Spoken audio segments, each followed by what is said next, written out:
Salut à tous, c'est Amok et aujourd'hui on va parler de meurtre, de condamnés à mort, de trafic de cadavres. Vous allez voir, ça va être super sympa.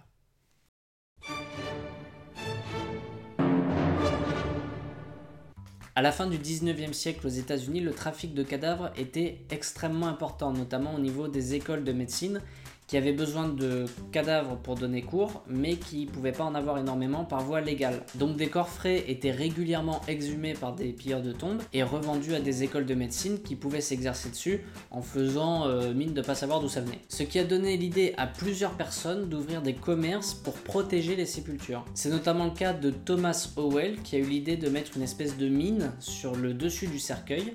Et si on essayait d'ouvrir, ça pétait. Et on sait que plusieurs pilleurs ont été tués par ce genre de système qui a réellement fonctionné. Même encore aujourd'hui, il y a des sépultures de l'époque qui restent encore piégées et qui potentiellement pourraient exploser. Bon, après, ça restait quand même assez exceptionnel la plupart du temps. Les gens préféraient payer une personne pour qu'elle surveille pendant un mois la tombe.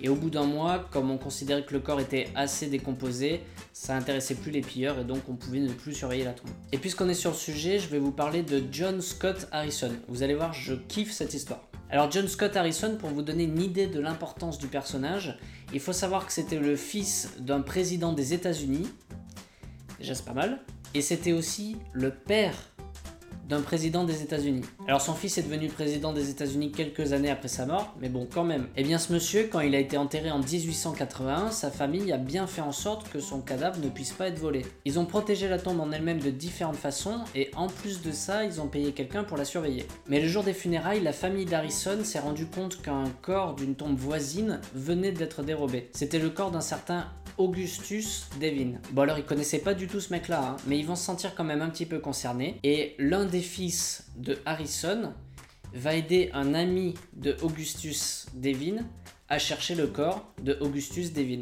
Donc le fils de John Scott Harrison et l'ami de Augustus Devin vont ensemble aller fouiller dans une école de médecine voisine en espérant y trouver le corps de Augustus.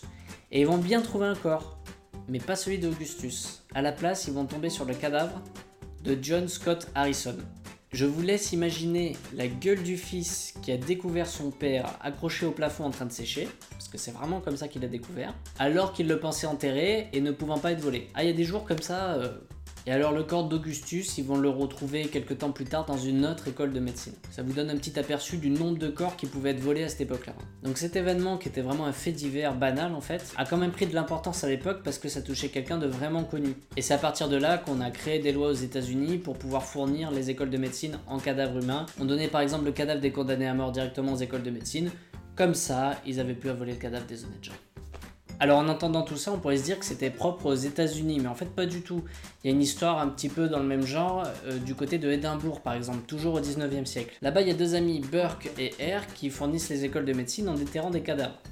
Bon, jusque-là, rien de plus normal, mais comme la police commence à surveiller les cimetières, ça devient un petit peu plus compliqué pour eux de fournir leurs clients. Du coup, ils se disent que plutôt que de s'emmerder à déterrer des corps, ils vont tuer des gens et comme ça, ils pourront donner directement le cadavre aux facs de médecine. Voilà, c'est tout bête, on se demande même pourquoi ils n'y ont pas pensé plus tôt. Du coup, ils se sont mis à attirer des mendiants chez eux, ils les faisaient picoler et ensuite ils les étouffaient de façon à ce que de l'extérieur on puisse pas voir la cause de la mort. Et il faut croire que ça a duré longtemps comme ça parce qu'à un moment donné, les mendiants commençaient à manquer. Bon alors ils se sont pas laissés abattre, ils se sont simplement mis à tuer d'autres personnes. Jusqu'au jour où un étudiant de médecine a reconnu le corps qui s'apprêtait à disséquer. Il a reconnu une jeune prostituée qui avait 19 ans, qu'il connaissait et qui justement venait de disparaître mystérieusement. À partir de ce moment, une enquête va commencer et très rapidement la police va remonter jusqu'à nos deux compères là. R va rejeter toute la faute sur Burke, qui lui va être pendu en public devant 30 000 personnes. Voilà, 30 000 personnes, faut quand même se le représenter. Pour vous donner une échelle de grandeur, le Palais Omnisport de Paris, c'est 20 300 places, gros maximum en se serrant bien. Donc vous en rajoutez 10 de plus,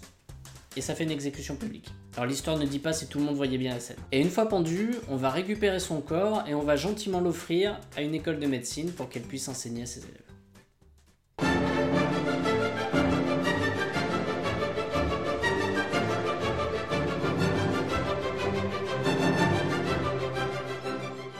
Et si comme moi vous n'avez pas pu assister à l'exécution de Burke pour la simple et bonne raison que vous n'étiez pas né, sachez que vous pouvez trouver son corps qui est exposé à l'Anatomic Museum of Edinburgh Medical School.